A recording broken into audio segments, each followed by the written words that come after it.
Hey, welcome. If you're new to the channel, my name is Elliott and you're watching Rickety Ski Reviews. Today, we're gonna be answering your guys' comments and questions.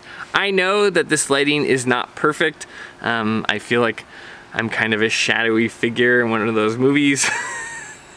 You know, when they're all on a conference call? Yes, execute order 78. But you know, that's just kind of what I'm working with right now on this schedule. I've got kids in summer camp and all around town, so this is the time I have to record. The lighting's not perfect. I am working on a studio right now that I would say will probably be ready by July, optimistically. So these videos in the backyard won't be forever. I'll probably still shoot in the backyard because it is convenient, but it just takes me twice as long to shoot as it probably should because, oh, if somebody uses a leaf blower, if a dog starts barking, if a wind gust comes through, I have to like stop recording and re-record. So I'm really excited. I cleared out my entire area for it. So now it's just a matter of setting it up and doing a couple more things. But I'm really excited to have a dedicated studio to shoot these videos for you guys, just because it'll help me make more consistent videos. So anyway, that's something to look forward to. I know people love the playground, and this will not be a big showy studio. This will be pretty bare bones and rough, but I think in the long term, it'll be better for everyone. So without further ado, let's answer some questions and comments. This is always my favorite way to start the week. See what you guys actually want to know about and talk about that. There's no better way, I feel like, to give you guys what you want than to actually answer your questions. So I still have a few more ski reviews, but I don't know. Let's just jump into this first. The first comment I have comes from Blur Glide. Let me open my drink. My powder skis are 2012 Volkl Gotamas. I live in New Mexico, so don't get that many powder days, and I can still carve on the Gotamas. I only use these a few days per year, and even then, usually just for the morning. Are modern skis that much better? I don't know. I never skied on the Volkl Gotama, so it's hard for me to say. Let me answer it from this perspective. Are modern skis that much better than the powder skis I had in 2012? Going off of what I had, which wasn't much, I usually just skied on old race skis or I got paid to coach in the summer. Typically, the only real powder ski I had back in 2012 was a Rossignol B3 Grand Teton Bandit. It was like a 193 or something. It was a giant ski. Are powder skis that much better than that ski? Abso-freaking-lutely. The way that skis are able to incorporate rocker into powder skis, the way that the material is lighter while still having some good torsional stiffness when you need it, yeah, modern skis have come a long way. For you, if you're happy on your skis and you're not using them that much, there's probably not a huge rush. But going from like a 2012 Rossignol B3 Bandit to a modern day Atomic Bent 110 is a ginormous leap, or a Salomon QST 106. What I would do is like watch right now, you know, keep an eye on it. You're not in a huge rush, maybe you wait till next year, but keep an eye on deals. Like you commented on my deal video. Modern powder skis have come a tremendous way in the last, you know, what is that, 12, 13 years now? Absolutely. They're just not as big and boaty as they used to be.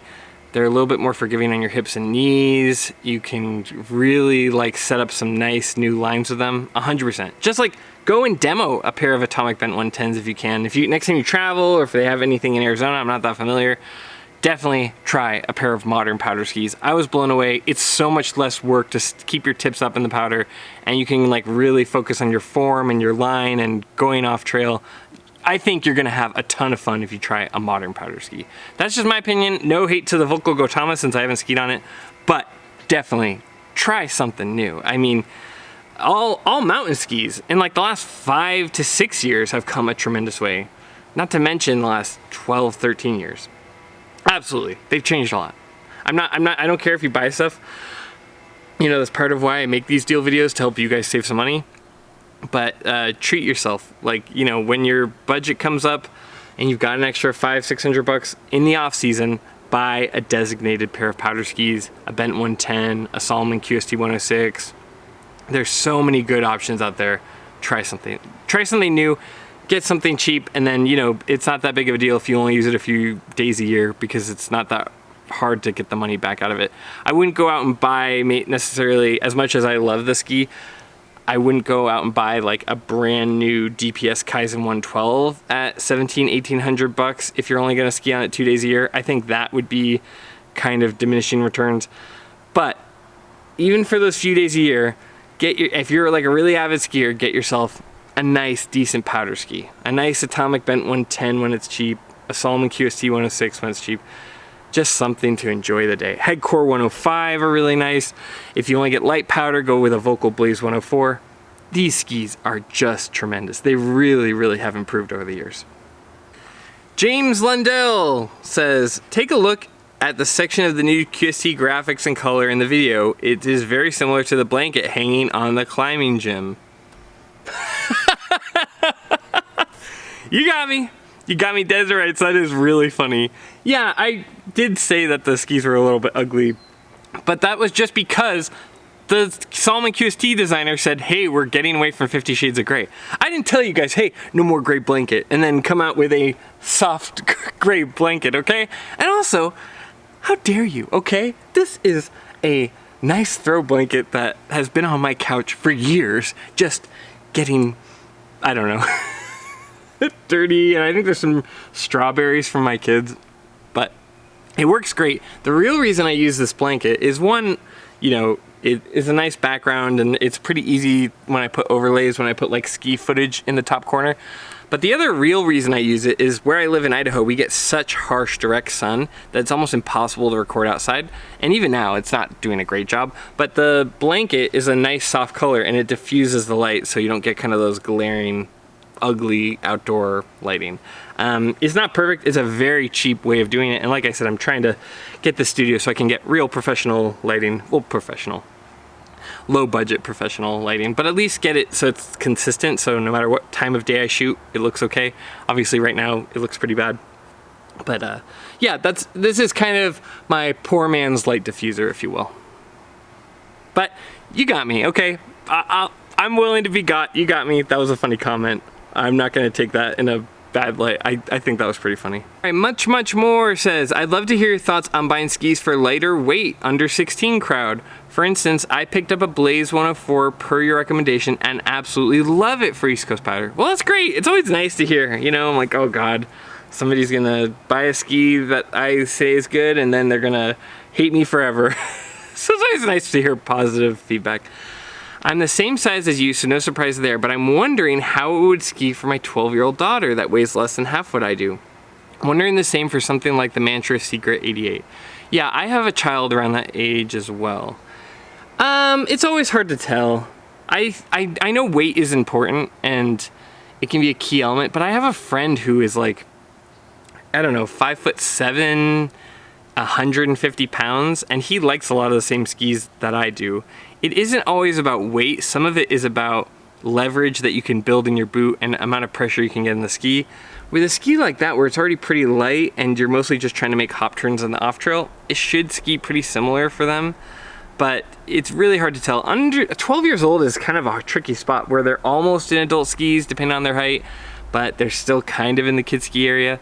I wouldn't be in a rush to get a kid out of a kid ski just because, I mean, one, they're cheaper. But two, they don't always have the weight behind their height to kind of match that. Or necessarily the strength or the leverage, right? They may have a softer boot. They may still be like building out that muscle mass. So I don't know. I'm not a lighter person, so it's hard for me to weigh in on that. But I don't think weight is always a deciding factor. A lot of it is skill, technique, just how you're able to get pressure into that ski to change the shape. But again, when you're looking at Blaze 104, which is really fun in East Coast powder, you're not going to be that worried about flexing it, so it should be pretty similar. As long as the sizing's right, the Blaze 104 should be fine for someone under 16. It's when you get into that Mantra area like you're talking about, where it's a really beefy ski, you got to ask yourself, okay, does this kid, are they like a junior racer? They might have the strength then to like build up the pressure and get the ski on edge. If they're just kind of recreational and they're still developing, every kid is so different. You know, when I was coaching, we would have 12-year-olds that are, you know, just normal 12-year-olds. They're small little kids. And then we'd have, one year we had a 10-year-old who is 6'1". you know, it's just like, God, the kids at that age can vary so much in size. What I would do is, if you have the skis already that you own, you know, and this is why, like, maybe your next pair of skis, get demo bindings, and then you can share them with your kid and have them test it out. They'll be able to tell pretty quickly if they like it or not, or if they're able to flex the ski or not, and go from there, or have them demo stuff and just get a feel for it. If it was me, with my child at that age, I still have them on the junior version of skis, and I just focus on skiing being fun, so I have a little bit more of a focus of like an off-trail all mountain ski. Like my child now has an Armada declivity, although I don't know if I'd recommend it. We had the top sheet just explode on the tips, and Armada told me, oh, well, someone must have stepped on it. I was like, no, this happened from skiing. No, this is normal wear and tear cosmetic. So they didn't honor their warranty, so I don't know if I'm going around recommending Armada skis for kids. Honestly, you know, they make some pretty nice atomic bents. I would put them on that. Oh, you're on the East Coast though. You don't want to ski like that for the East Coast. I don't know. Honestly, for a kid that size, find something that is in that sweet spot where it's pretty forgiving. Maybe a Headcore or a Fisher Ranger would be a pretty safe bet. That way you're still getting some of that dampness, maybe a Salomon QST 92 if you find a pair of those on sale. That's kind of the direction I would go, where you still have something that's gonna help with the dampness of the East Coast, but be on the forgiving side when you get to like a lighter, less strong, young child trying to flex the ski. That's how I would play it.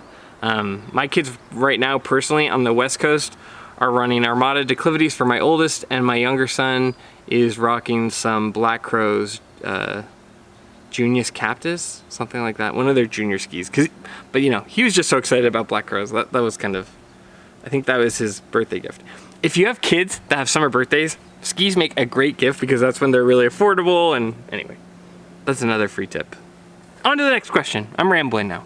Bestest name 6757 had 2 comments back to back. They said, what happened to hiring artists and not designers? This is on the Ugly Ski video. They also said, both the ski and snowboard industry swung into such a safe space on the art of the top sheets. It's like they typed safe, non-offense, boring art into ChatGPT and it vomits out this crap. Not all, but seems like a majority now. Just my and 100s I've talked to on the lift, 2 cents. I mean, the people you talk to on the chairlift is still anecdotal, but I agree. It does seem like ski companies have taken very safe bets with their ski designs, and it's hard to blame them. I really like the cool graphics on skis as well.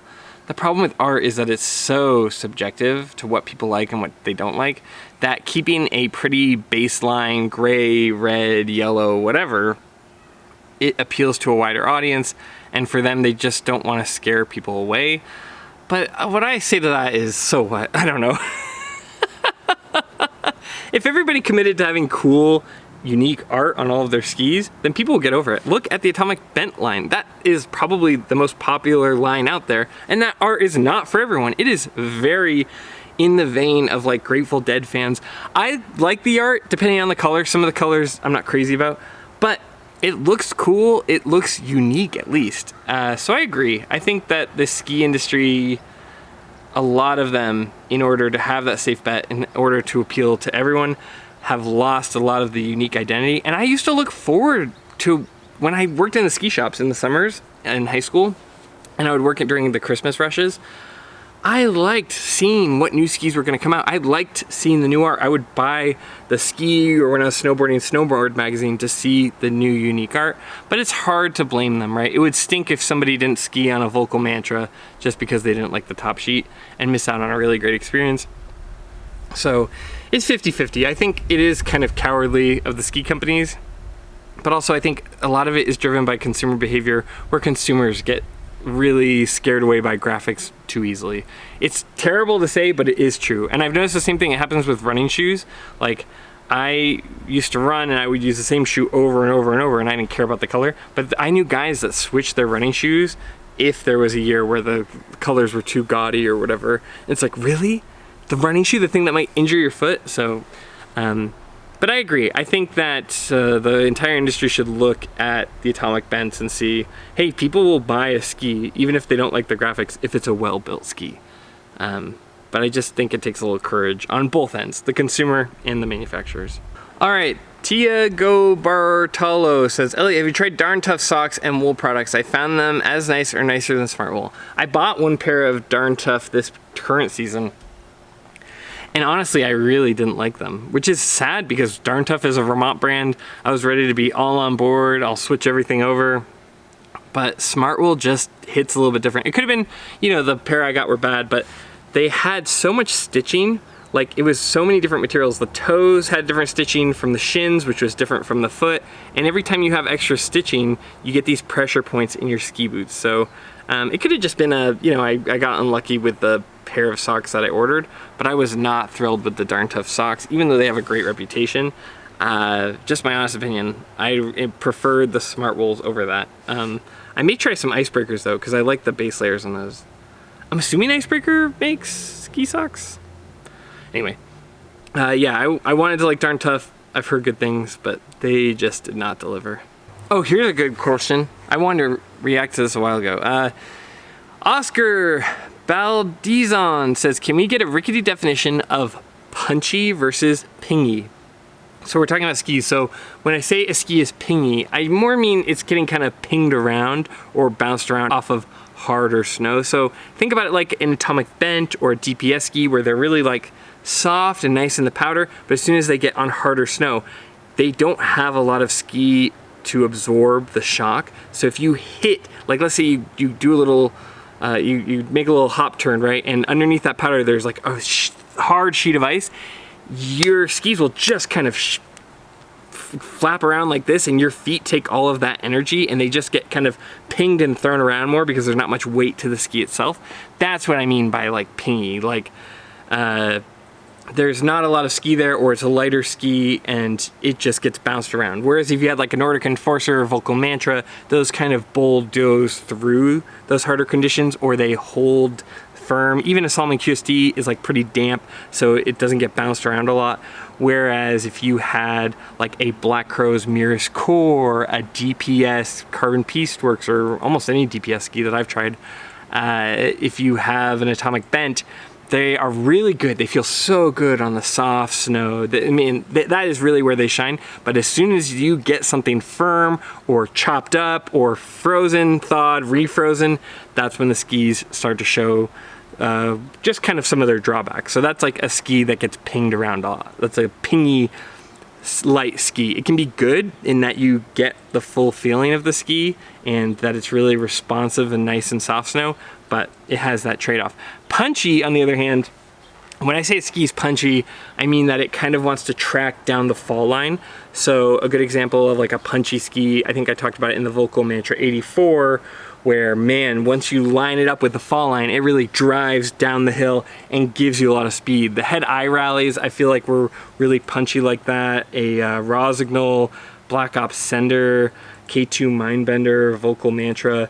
It's just like, they're very down the hill. A good example of pingy versus punchy maybe would be an Atomic Maverick 105 CTI versus an Atomic Bent 100. The Bent 100 is a little pingy, but it's also a little bit more maneuverable in the off trail if you get in kind of the weeds and the, you know, brush and bramble in the powder. Whereas the Atomic Maverick is a little bit more driven. It has that TI. It wants to go down the fall line a little bit more. It's got a little bit more punch to it if you're looking for two similar skis that border on a little bit pingy and a little bit punchy. But that's a great question. I always have to remind myself not to like use too many industry terms, so I'm glad I was able to kind of define that now.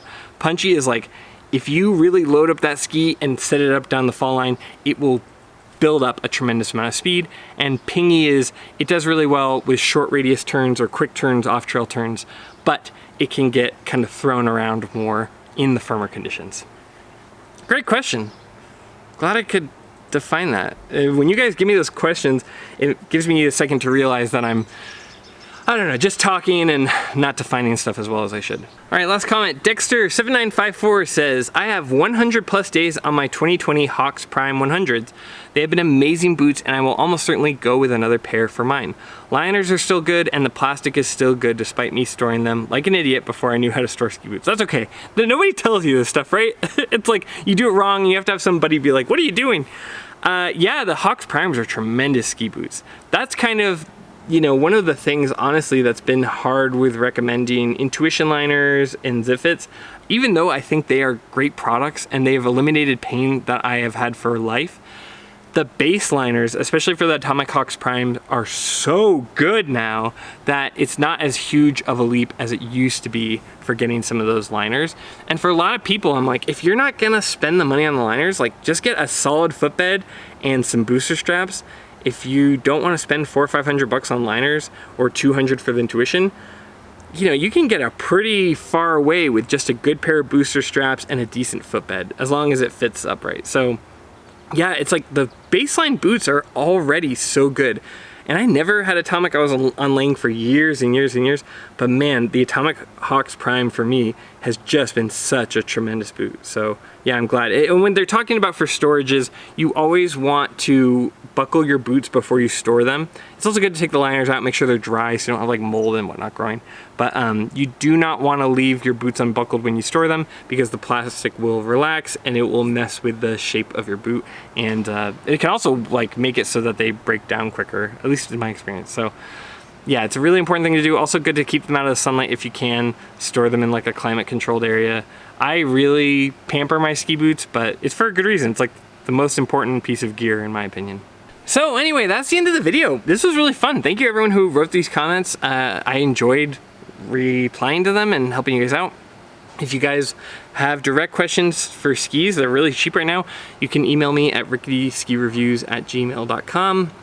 I think it's in my description of my YouTube channel. But as always, more than anything, just thanks for taking time out of your day to watch my video. I know the lighting's not perfect, like I said, we're kind of working around the sun here. But in the future, it will be a lot more controlled, and I'm really looking forward to at least being able to improve the video quality for you guys a little bit. It's not gonna look super polished, it's not gonna look like an ad or anything. It'll still look pretty, I don't know, authentic, rough around the edges, but at least I can control things like the lighting and the sound a little bit better. As always, I will put in the description some of the current deals that I've found. You know, I had that video about ugly skis, but I also have deals on skis that are not ugly. I will have all those in the description now so you can find yourself some good deals. If you're shopping, please consider using those links, as that's how I'm able to kind of keep things operating here. But as always, more than anything, just thanks for being here. Thanks for taking time out of your day to watch my videos. Please like and subscribe, that helps support us. We also have links for donations if you want to do that. I don't need you to do that, but it is a more direct way of supporting the channel versus like anything you do through YouTube. YouTube takes a percentage, so I'll have links to that. And of course, I'll see you in the next one. See ya.